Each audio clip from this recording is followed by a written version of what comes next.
I I believe your contract is up this summer. You could Yeah. come on. Yeah, okay. Mhm. So would you like to stay with ESPN beyond that? I am now, for the first time, I'm really thinking about free agency Yeah. because I alluded to this before. I was never saying goodbye to Around the Horn, which is not the greatest negotiating tactic. I've represented myself before as my agent. I've had agents before. I've been happy with everybody, but my reality was the way and the only way I knew how to work at that time, the last 5, 10, 15 years, was to throw myself into every show every day. And also I felt the comfortable weight of wanting to carry a show to the end. Yeah. I find value and pride in that. And I believe in Woody and Tim and of course even more so Aaron and Josh and Caroline and Tierney and Jeff. Those last five names are the only five people who are in that back room putting together a TV show every day along with myself. And that's weight.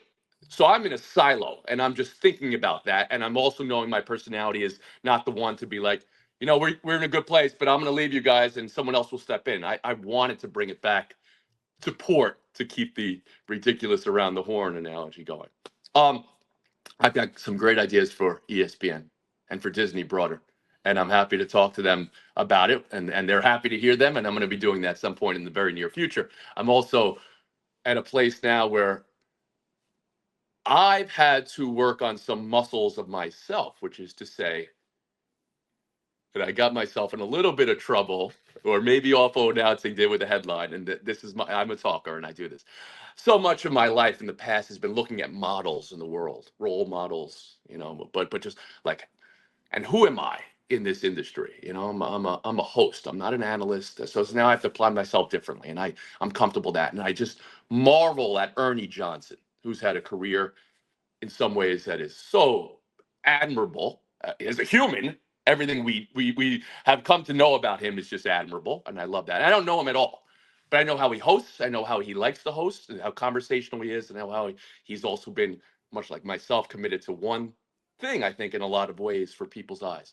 And then I also talked about Scott Hansen recently, because that's a model I see in the industry. And I want to say broadly, I was doing an interview, what type of TV would I like to do? I was using Red Zone as a general thing, the red zone of baseball, football, basketball, hockey. I'm probably going to get myself in trouble saying this again, but this is how I think in the world. I think these are wonderful things. I'm not trying to take anybody's job in my life, right? I need to constantly think about models, but to be true to the landscape, the jobs that we have now may not exist tomorrow, and the ones that exist in 3 years down the line, that's where I need to be looking. So that's kind of how I'm operating. I would love to do the TV that I watch, and I watch, you know, all the wraparound shows. I think are my speed and my energy. Yeah, you're younger than me, but growing up in this area in New York and New Jersey, there was a news station on the radio called 1010 Wins, Yeah. and they had this tagline: "You give us 22 minutes, we'll give you the world." Yeah. I love that. I want to give people the world. I want to watch shows that are giving you the world in 22 minutes. And Yeah. that's the type of shows. But never am I saying, watch out, anybody. I'm coming for and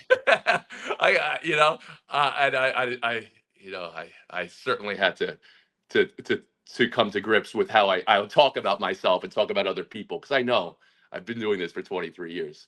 Nobody wants to be talking about other people's jobs. They shouldn't be doing that. Yeah. I have a lot of imagination. I can think of the new job, and that's what Well, I'm. at least you're talking about jobs inside the NBA. Like Ernie Johnson has said that he's planning on retiring soon. Right, He's not going to be there a long right, time. yeah, We know the show is going to have a relationship with ESPN. We know that there are reports that ESPN could also acquire NFL Red Zone in the not too distant yeah, future. So yeah. like there are those connections. I read those and I get excited. I don't know any inside information. I just think from a a a person who's in the industry but also consumes it so much, right? Yeah. NFL media. I mean, what could be better than possibly being involved with the biggest league in the world? And from my own personal love, I will drive the around the horn people crazy asking, can we clear NFL Films music for this 5-second VO I have to introduce this topic? I see the world in that here's another role model, Steve Sable type way. I mean, that's a poet and a cinematographer who became such an important part of NFL history, and that's amazing.